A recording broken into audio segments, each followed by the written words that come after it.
Hello students. Today we will be learning about modals. What are modals? As I had mentioned earlier to you, I would like this to also improve their grammar skills as and when you write your answers in your literature or even otherwise when you are trying to express yourself in your writing skills, there seems to be a barrier in conveying the correct meaning primarily because of grammar issues. So in these series of grammar correction short videos that I will be encourage you to practice more.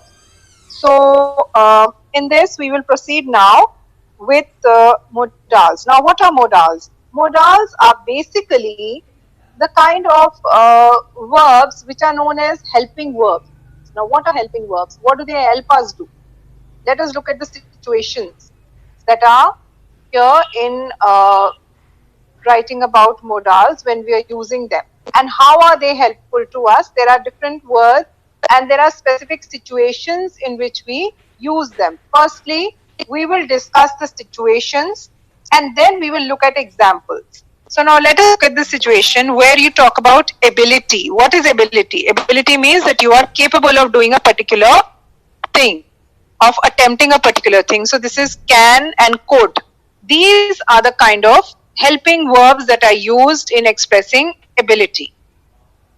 They have to be used with a main verb. That means a helping verb has to be used with a main verb. What is the main verb?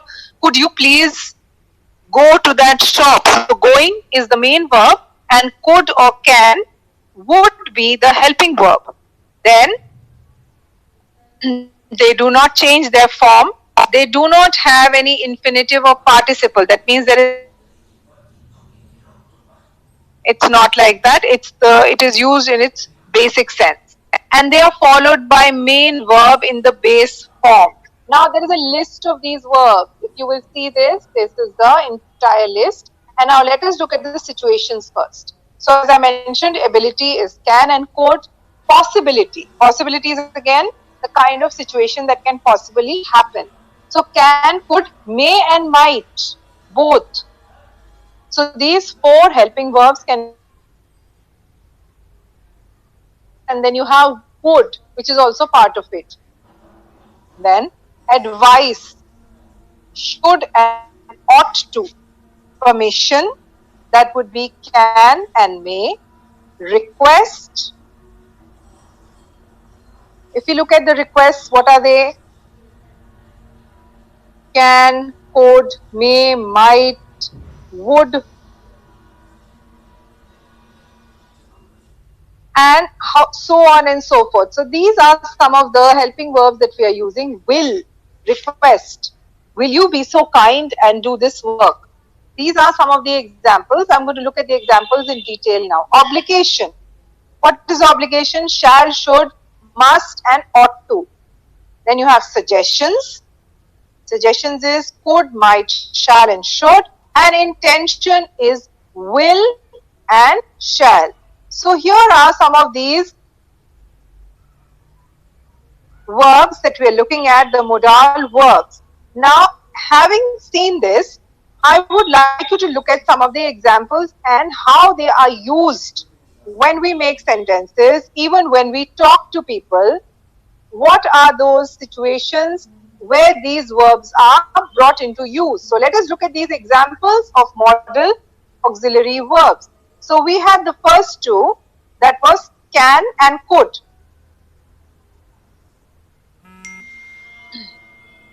Excuse me. So can and could. Now what are the verbs here?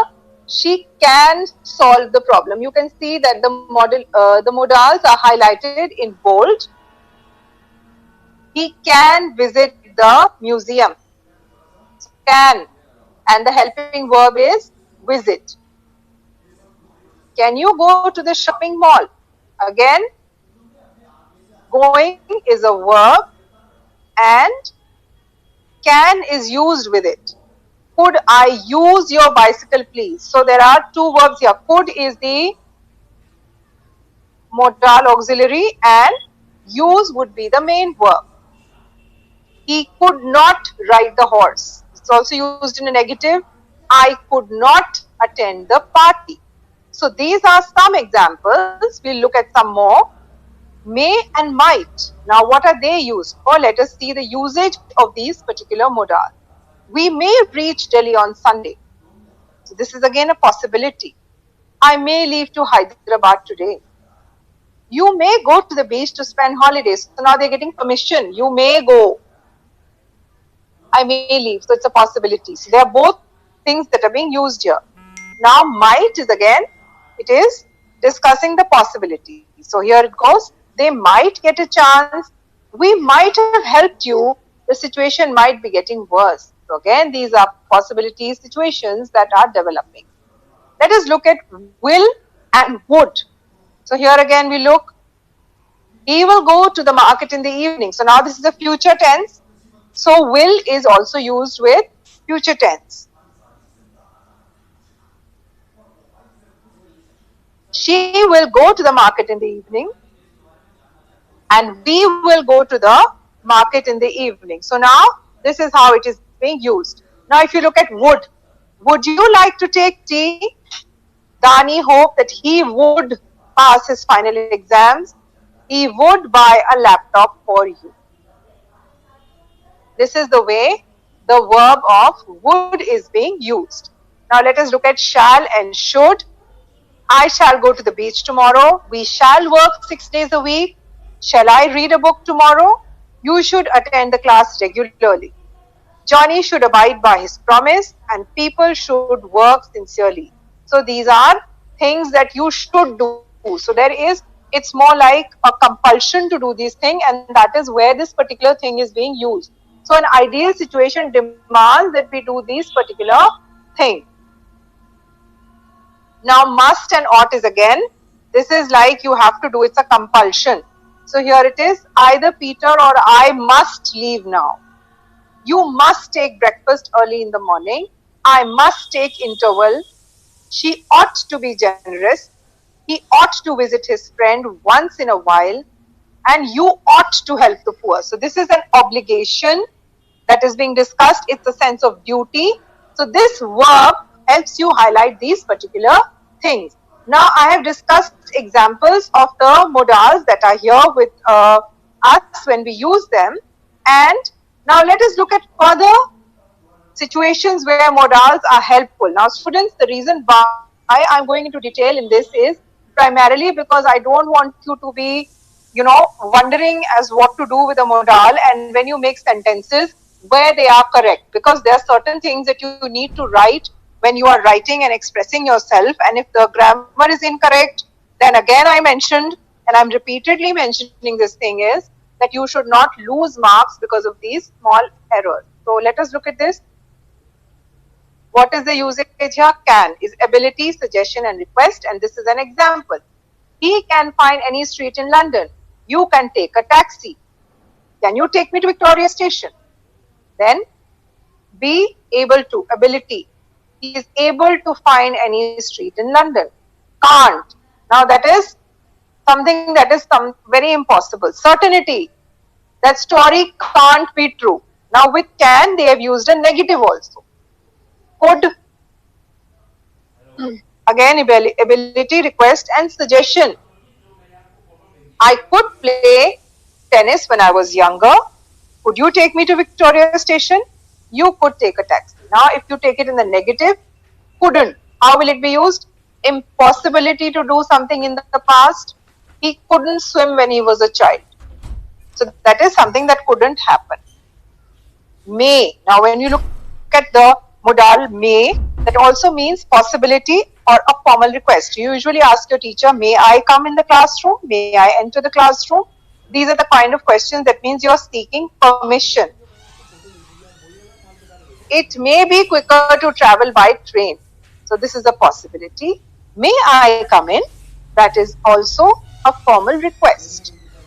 Might, a possibility. It might be quicker to travel by train. Must, obligation. Now this is a certainty that something is absolutely correct. So these are the conditions that you are dealing with. Now let us see the examples here. you must be back at 10 o'clock. So this is now obligation, you have to do it. And something is true. Look at that snow. It must be cold outside. So you have reached a certain assumption.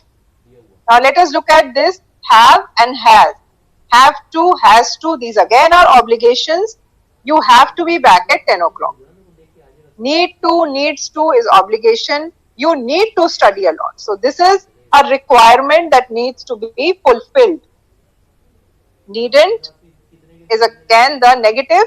So it's a lack of obligation. You needn't have a university degree. That means it's not necessary. Mustn't, prohibition. You mustn't drive without a license. That means you should not do this thing at all. Doesn't have to, doesn't have to. Don't have to, doesn't have to. So what are these? Lack of obligation. So you don't have to call a taxi. That is the lack of obligation. Should and shouldn't. Now again, the positive and negative both are being used. So opinion and advice. You should drive more carefully. That is a obligation. And it is also an advice. Now if you were to use it in the negative, shouldn't, that means you shouldn't drive so fast. Again, you can use the same modal in the negative. So these are very important to know the usage, and that can be only done with the help of a particular example, which will help you understand the usage of this verb better. Let us look at ought to and ought not to. So now this is an opinion as well as an advice. And how are we using it? Let us look at this. You ought to drive more carefully. So it's advice, it's suggestion, both things are there. It's also my opinion that you ought to. It's only right that you do this. And these I have mentioned to you are some of the usages of these particular verbs. So students, I do hope that this was helpful to you. I will be coming back in the next video with another grammar particular topic which will help you to enhance your writing, to be able to express yourself better when you're communicating, whether you're talking or whether you're reading or whether you're writing, so that you understand the correct usage.